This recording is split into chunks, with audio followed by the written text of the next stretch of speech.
Guylaine de Saint-Gédéon. Bon, il me semble que le monde doit être heureux, là. Hein? Ça doit jouer de l'accordéon, là, c'est comme rien. Védéon.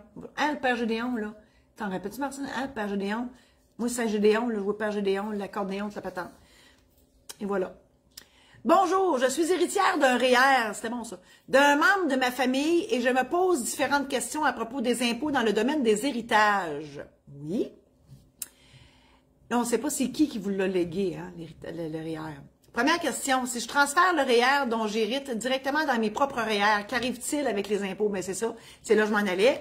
D'un membre de ma famille, ok, c'est pas votre conjoint.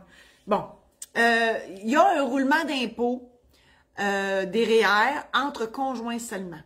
C'est-à-dire que si c'était votre conjoint qui était décédé, qui vous aurait légué son REER, vous, en le mettant dans votre propre REER, zéro impôt à payer. C'est la seule exonération au niveau des REER. Donc, malheureusement, on va mettre des chiffres pour la compréhension de tous. Mettons que vous avez reçu en héritage d'un membre de votre famille, peu importe lequel, ça ne change rien, de 50 000 en REER, ben, il va avoir 50% de la patente qui va lever, puis vous allez avoir la moitié. Donc, vous allez avoir 25 000, je dis 50%, je présume que vous êtes dans la braquette la plus élevée d'imposition. Donc, vous allez recevoir la moitié du REER, malheureusement. Deuxième question. Tant qu'à parler d'impôts, si une somme d'argent m'est remise par héritage, qu'en est-il des impôts à ce propos? Très bonne question. Les sommes d'argent ne sont pas imposables. Pourquoi? Parce que ça a la même valeur. Hein? On reçoit 100 000, ben, on le met dans notre compte, puis c'est 100 000. Les successions ne sont pas imposables au Québec. OK? Je vais y aller autrement. Martine, elle va vous mettre le programme en ligne Succession, parce que là-dedans, j'explique ça encore plus en détail. On est présumé vendre nos biens à la valeur marchande à notre décès. OK? Ça, c'est selon la loi de l'impôt. Parce qu'avant, là, tout le monde donnait tout, fait que l'impôt perdait bien de l'argent.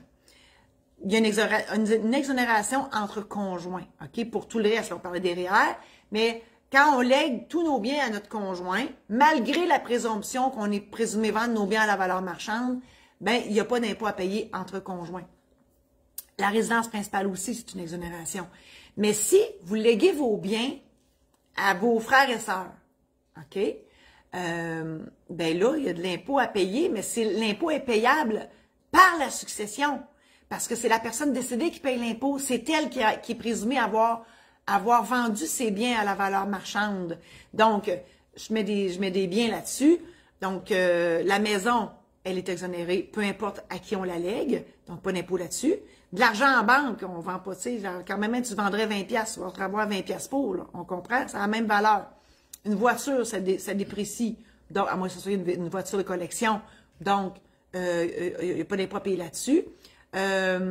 Sur des actions de compagnie, là, si vous avez des actions de compagnie, ben là, c'est sûr que si vous les avez achetées au départ, puis que là, ça a fait bien des petits, cette affaire-là, là, ça va être imposable. Mais on comprend que ce que je suis en train de vous expliquer là, c'est la personne qui est décédée et sa succession qui va payer l'impôt, pas la personne qui le reçoit.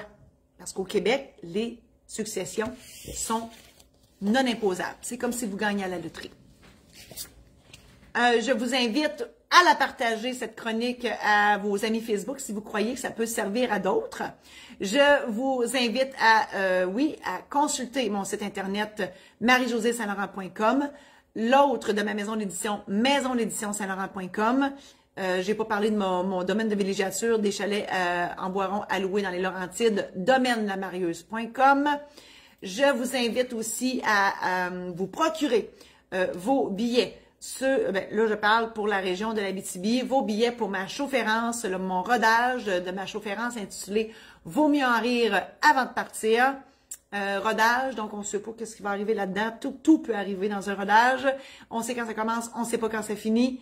Voilà, sur Marie-Josée Saint-Laurent, /chaufférence. Merci infiniment et à la semaine prochaine.